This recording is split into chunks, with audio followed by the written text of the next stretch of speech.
December 1971।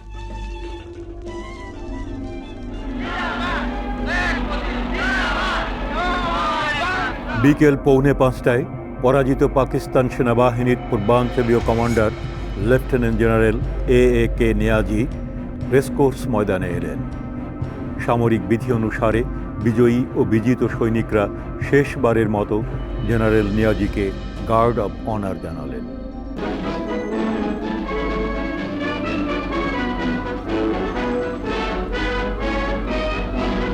বিকেল 5টায় general Niazi ও যৌথ বাহিনীর অধিনায়ক লেফটেন্যান্ট জেনারেল জগজিৎ সিং অরোরা এগিয়ে এলেন ময়দানে রাখা একটি টেবিলের দিকে। দলিল আগে থেকেই তৈরি করা ছিল। জেনারেল অরোরা স্বাক্ষর করার জন্য দলিল এগিয়ে দেন নিয়াজির দিকে। নিয়াজি দলিলে স্বাক্ষর করে আনুষ্ঠানিকভাবে স্বীকার করে নিলেন স্বাধীন সার্বভৌম বাংলাদেশকে।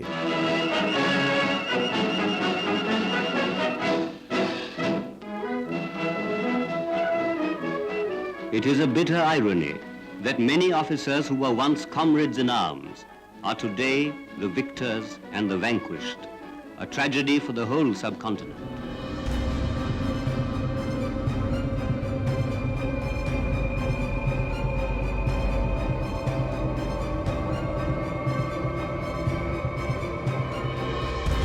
মাসের দুঃস্বপ্নের অবসান ঘটিয়ে বাঙালি জাতির জীবনে এলো নতুন প্রভাত, এলো হাজার বছরের কাঙ্ক্ষিত স্বাধীনতা। বাঙালি জাতি আজ অর্জন করল তার ভাগ্য নিয়ন্ত্রণের অধিকার।